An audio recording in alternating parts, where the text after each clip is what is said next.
रवि एक साधारण लड़का था जो शहर के एक छोटे से अपार्टमेंट में अकेला रहता था। उसकी जिंदगी एक मशीन की तरह थी।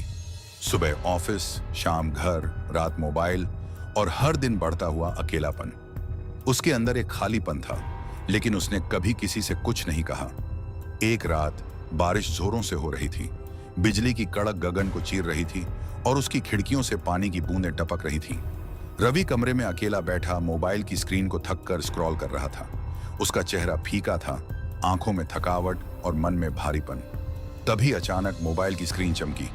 एक मैसेज आया, फोन बूथ से कॉल उठाओ, तुम्हारे पास 10 मिनट हैं। मैसेज किसी अनजान नंबर से था। रवि का दिल धक धक करने लगा। पहले तो उसे लगा कोई मजाक है, लेकिन दिल के किसी कोने में एक अजीब सी घबराहट थी, एक बेचैनी जो धीरे धीरे डर में बदलने लगी।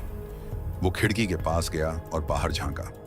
सामने वाली सुनसान गली में एक पुराना जर्जर फोन बूथ था जो सालों से बंद पड़ा था, लेकिन उस पल उसकी लाइट धीमी धीमी झिलमिला रही थी, जैसे किसी ने उसे जिंदा कर दिया हो।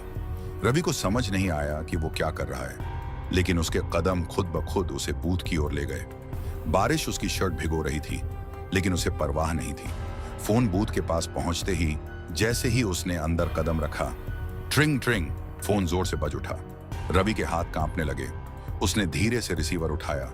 दूसरी तरफ से आई आवाज ने उसकी रीढ़ में सिहरन दौड़ा दी। तुम्हें यहां नहीं आना चाहिए था, अब तुम फंस चुके हो। तुम्हारे पास 3 मिनट हैं, लाल चाबी ढूंढो, वरना सच्चाई हमेशा के लिए दब जाएगी। रवि की सांसें तेज हो गईं। वो घबरा गया। पसीने से लथपथ हाथों से वो बूथ के कोनों में कुछ ढूंढने लगा। तभी नीचे एक पैनल खुद ब खुद खुल गया। वहां रखी थी एक लाल चाबी। उसने कांपते हाथों से चाबी उठाई। आवाज फिर गूंज उठी, अब घर जाओ, लेकिन याद रखो नीले दरवाजे को कभी मत खोलना। रवि दौड़ता हुआ वापस घर आया। दरवाजा बंद करते ही उसकी नजर सीधे उस नीले रंग के दरवाजे पर पड़ी, जिसे उसने कभी खोलने की कोशिश भी नहीं की थी। लेकिन आज चाबी ठीक उसी में फिट हो रही थी। वो चाबी लगाने ही वाला था कि दरवाजा अपने आप धीरे धीरे चरमराने लगा और खुल गया। अंदर अंधेरा था, घना, सांस घोंटने वाला अंधेरा। दीवारों पर तस्वीरें थीं, रवि की तस्वीरें, सोते हुए, खाते हुए, चलते हुए। हर एक तस्वीर में वही था, जैसे कोई हर वक्त उसे देख रहा हो। एक तस्वीर की तारीख थी कल। रवि के चेहरे से खून उतर गया। उसकी आंखें चौड़ी हो गईं। डर ने जैसे उसकी रूह को जकड़ लिया। वो पलटने ही वाला था कि धड़ाम, दरवाजा जोर से बंद हो गया। अंधेरे में एक परछाई उसके सामने आई। वही आवाज अब सामने खड़े एक इंसान की थी। स्वागत है रवि, अब तुम सच्चाई जानने के लिए तैयार हो। अगली सुबह इंस्पेक्टर मेहरा किसी से फोन पर बात कर रहे थे।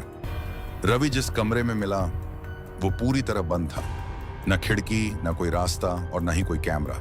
और वो फोन बूथ, वो तो पिछले 20 साल से बंद पड़ा है। उसमें कोई लाइन ही नहीं है।